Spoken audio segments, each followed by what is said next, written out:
Agora eu quero compartilhar com você uma coisa que mudou completamente a minha opinião sobre economia depois de 7 anos de estudo. Não que tenha sido jogado fora, não é nada disso, mas foi algo que mudou muito a minha concepção e respondeu várias perguntas que eu tinha que eu não conseguia responder de jeito nenhum, e eu tive esse insight justamente no evento que eu falei no capítulo anterior.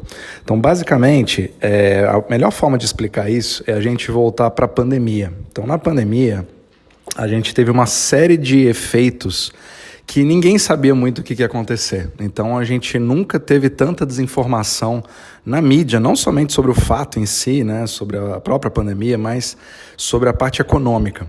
Então, o que a gente teve a impressão? Qual que é a grande história que aconteceu aí? Em princípio, você teve uma pandemia, teve um fechamento generalizado e a gente teve uma impressão de dinheiro gigantesca, certo? Ou seja, nós precisávamos dar dinheiro para as pessoas para elas poderem se manterem vivas, né? Para poder manter os seus negócios abertos, para poder continuar um mínimo possível de funcionamento da sociedade sem que elas ficassem sem renda.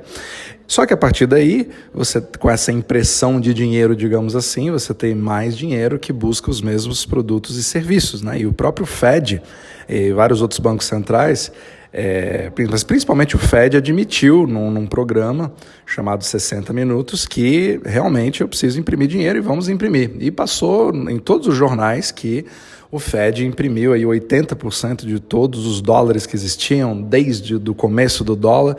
E isso acabou chamando muita atenção das pessoas, principalmente aquelas que têm capital gerenciado, né? Os milionários, né? Fundos, etc. Falando, nossa, se o Fed está falando isso, eles vão imprimir dinheiro. Se vai imprimir dinheiro, nós vamos ter uma inflação muito grande.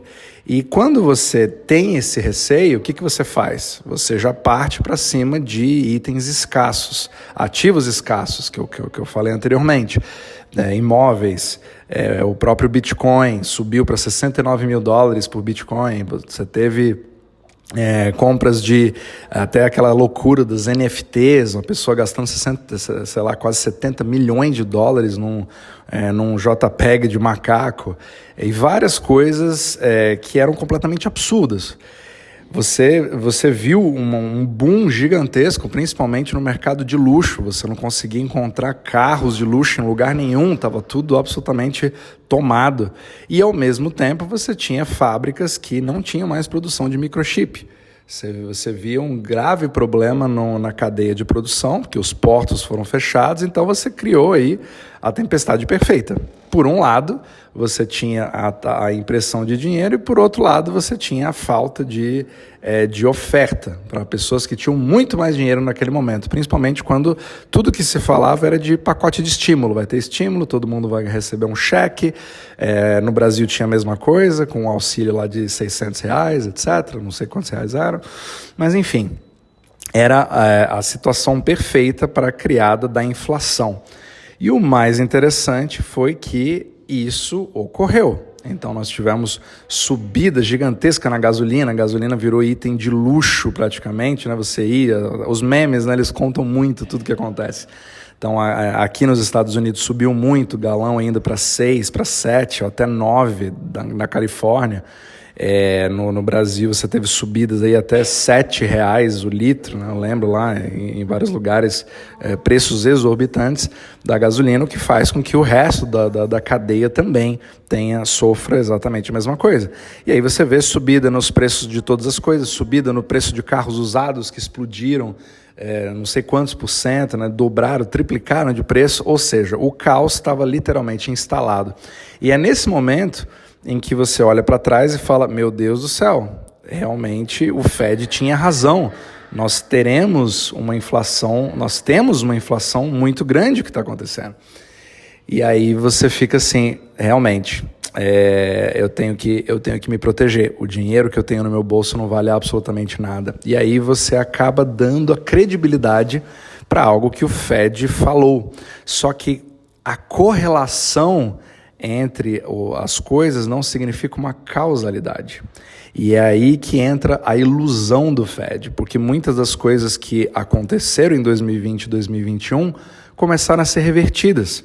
Você está vendo quedas de preços na gasolina expressivas, você começou a ter uma baixa em relação a alguns preços agora em 2022 em relação a 2021, e você começou a ter uma recuperação depois da abertura da economia que foi acontecendo de forma muito pausada e desigual. Alguns países fecharam, alguns países abriram, depois fecharam de novo. Então era uma quantidade tão grande de contracorrentes que você tem que achar algum tipo de explicação. E a explicação era a impressão de dinheiro.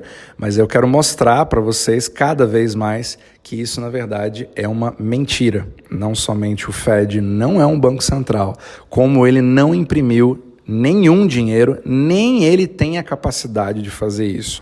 Você vai ver, na verdade, eu quero explicar cada vez mais, entrando ali no assunto sobre o que é o eurodólar, como de fato acontece essa impressão de dinheiro, como que de fato acontece uma inflação, e eu quero entrar cada vez mais nesse assunto. Então, o que a gente viu durante essa pandemia, teve muito mais causalidade de o que a gente chama de supply shock, de um choque de oferta, muito mais do que uma inflação monetária. Então é muito importante a gente fazer a diferenciação desses dois. As pessoas confundem muito. Renan, mas na verdade não faz diferença, os preços no supermercado estão subindo, isso é inflação. Não é bem assim que funciona. E se você não fizer essa diferenciação, você vai acabar tendo um problema muito grande para o entendimento de macroeconomia. E essa confusão foi justamente aproveitada pelo Fed. E eu quero dizer quais são as armas que o Fed de fato tem para fazer e que a influência que ele acha que tem é, na verdade, muito menor do que o crédito que o mercado dá para ele. Mas eu não vou conseguir explicar nesse capítulo aqui.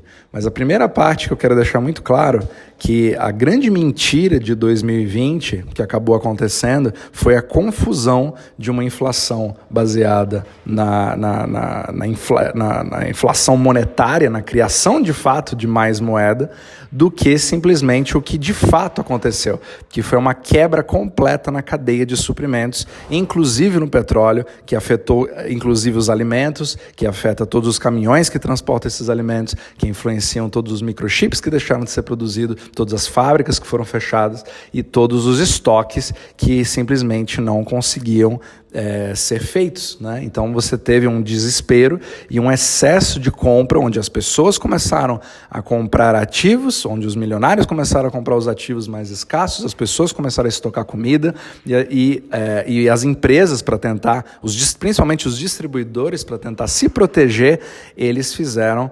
eles aceleraram, falando, não, se está todo mundo recebendo dinheiro, eu tenho certeza que a demanda vai ser gigantesca. Então eu vou comprar 3 ou 4 vezes mais estoque do que eu normalmente compro para deixar garantido, porque pode ser que falte lá na frente, e eu sei que essa demanda nova com pessoas com dinheiro estarão prontas para comprar os meus produtos. Mas isso não aconteceu. Aconteceu justamente o contrário. Eu quero entrar cada vez mais nesse assunto nos próximos capítulos, onde você vai entender de fato como que o sistema, ou como que principalmente a mídia, que acabou não tendo uma visão macro das coisas, guiou toda uma população mundial para tomar decisões financeiras que acabaram não sendo as melhores.